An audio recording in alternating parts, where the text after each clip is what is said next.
दोस्तों, दिनाक्षी short hand में आपका स्वागत है। अगर आप चैनल पर नए हैं तो चैनल को सब्सक्राइब करें और बेल आइकन ज़रूर दबाएं। आज की संपादकीय डिक्टेशन 734 शब्दों की एक डिक्टेशन रहेगी जो कि 80 शब्द प्रति मिनट की गति से बोली जाएगी। अगर आपको उस डिक्टेशन की स्पीड को 100 शब्द प्रति मिनट करना हो तो आप YouTube पर स्पीड के ऑप्शन में जाकर स्पीड को 1.25 कर सकते हैं। इस डिक्टेशन की डेमो आउटलाइंस आप हमारे टेलीग्राम ग्रुप से प्राप्त कर सकते हैं। और अगर आपको इस संपूर्ण संपादकीय मैटर की सभी एडवांस आउटलाइंस और वाक्यांश की आवश्यकता है तो आप हमारा स्पेशल पेड बैच ज्वाइन कर सकते हैं। हमारे पेड बैच में दी गई एडवांस आउटलाइंस और वाक्यांश की सहायता से आप शॉर्ट हैंड को 120 प्लस की गति में लिखने में सक्षम होंगे। इस बैच को ज्वाइन करने के लिए आप डिस्क्रिप्शन बॉक्स में दिए गए मोबाइल नंबर पर व्हाट्सएप कर सकते हैं। तो चलिए डिक्टेशन को स्टार्ट करते हैं। डिक्टेशन 5 सेकंड बाद स्टार्ट होगी। Ready, start. तथाकथित पेगासस जासूसी कांड में सुप्रीम कोर्ट की ओर से गठित विशेषज्ञ समिति की रिपोर्ट के निष्कर्ष यही रेखांकित कर रहे हैं कि इस मामले में केंद्र सरकार के खिलाफ सुनियोजित अभियान छेड़ने की जो कोशिश की गई उसका कोई सिर पैर नहीं था। विशेषज्ञ समिति की रिपोर्ट केवल जासूसी के आरोपों की हवा ही नहीं निकालती बल्कि यह भी इंगित करती है कि बिना किसी ठोस आधार के दुष्प्रचार का सहारा लेकर सरकार को कटघरे में खड़ा करने के साथ देश का समय भी बर्बाद किया गया। इसकी अनदेखी नहीं की जा सकती कि जासूसी का आरोप लगाकर किस तरह न केवल सड़कों पर हंगामा किया गया था बल्कि संसद में भी आसमान सिर पर उठा लिया गया था। उस दौरान संसद के मानसून सत्र में न के बराबर काम हुआ था। सुप्रीम कोर्ट की ओर से बनाई गई विशेषज्ञ समिति की रिपोर्ट के अनुसार जो 29 मोबाइल फोन उसे जांच के लिए सौंपे गए उनमें से केवल 5 में मालवेयर यानी तकनीकी वायरस तो मिला लेकिन उसे पेगासस सॉफ्टवेयर नहीं कहा जा सकता। जहां तक मालवेयर की बात है वह ऐसे किसी भी तकनीकी उपकरण में पहुंच सकता है जो इंटरनेट से लैस हो। किसी मोबाइल फोन में मालवेयर मिलने का यही मतलब नहीं होता कि उसके जरिए फोन धारक की जासूसी की जा रही है। कंप्यूटर, लैपटॉप, मोबाइल फोन आदि में मालवेयर मिलना आम बात है। इजरायली कंपनी पेगासस के खुफिया सॉफ्टवेयर के जरिए भारत सरकार, नेताओं, पत्रकारों और अन्य प्रमुख लोगों की जासूसी करा रही है।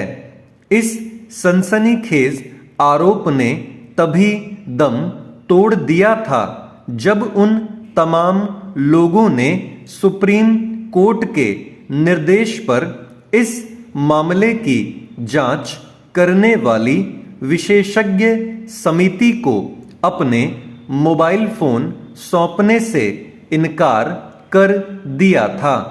ध्यान रहे कि तथाकथित खोजी पत्रकारिता का दम भरने वाले संदिग्ध किस्म के लोगों ने यह दावा किया था कि पेगासस सॉफ्टवेयर के जरिए भारत में कम से कम 150 लोगों की जासूसी की जा रही है।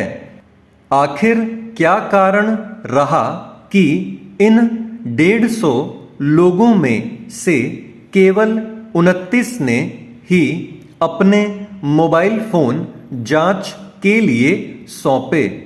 इस प्रश्न का यही उत्तर हो सकता है कि ये लोग पहले से यह जान रहे थे कि उनकी ओर से जिस मामले को तूल दिया जा रहा है उसमें कोई दम नहीं। इस पर हैरत नहीं कि ऐसे लोग अभी भी किंतु परंतु का सहारा लेकर विशेषज्ञ समिति की रिपोर्ट पर सवाल खड़े करें, लेकिन इसके पहले उन्हें यह बताना चाहिए कि आखिर उन्होंने जांच में हिस्सा क्यों नहीं लिया। अच्छा यह होगा कि यह सवाल स्वयं सुप्रीम कोर्ट की ओर से पूछा जाए। चेंज। कोरोना की पहली लहर के बाद ही बिहार सरकार स्वास्थ्य के क्षेत्र में लगातार नई नई योजनाएं ला रही है, लेकिन कुछ लापरवाह तंत्र की वजह से इसका 100% लाभ लोगों तक नहीं पहुंच पा रहा है।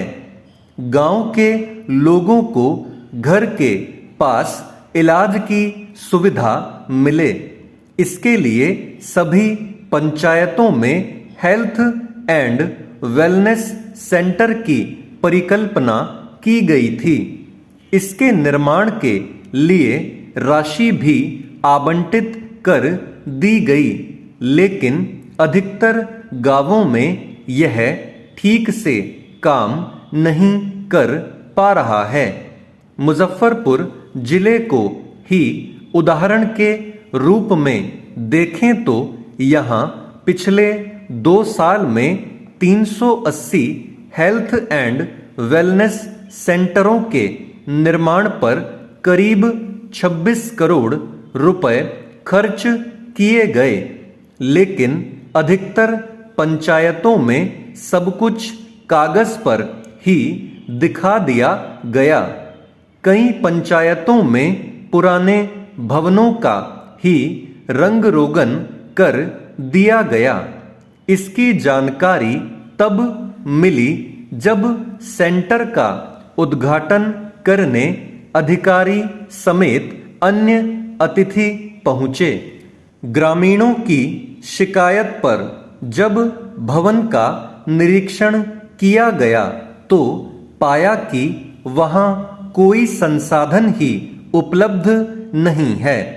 यहाँ तक कि स्वास्थ्य कर्मियों के बैठने के लिए कुर्सी तक नहीं दिखी। कहने की जरूरत नहीं कि अच्छा स्वास्थ्य ही हमारा वास्तविक धन है। स्वस्थ व्यक्ति ही जीवन की तमाम चुनौतियों का सामना कर सकता है। राष्ट्रीय स्वास्थ्य मिशन के तहत पंचायतों में हेल्थ एंड वेलनेस सेंटर खोलने की योजना के पीछे की मंशा भी यही रही है, ताकि उपचार की बुनियादी जरूरतों से वंचित लोगों को उनके गांव में ही डायबिटीज, ब्लड प्रेशर समेत अन्य रोगों की जानकारी मिल सके। अब जब जवाबदेह तंत्र ही इसमें हीला हवाली कर रहा है तो पंचायत के जनप्रतिनिधियों एवं समाज के जागरूक लोगों की जिम्मेदारी बढ़ जाती है। उन्हें जागरूक होकर अपने यहाँ बनने वाले या बन गए सेंटरों पर नजर रखनी चाहिए। देखना चाहिए कि वहां तैनात कर्मी समय से पहुंच रहे हैं या नहीं। उपस्कर एवं उपचार के जरूरी उपकरणों की उपलब्धता है या सब कागज पर ही चल रहा है। स्टॉप।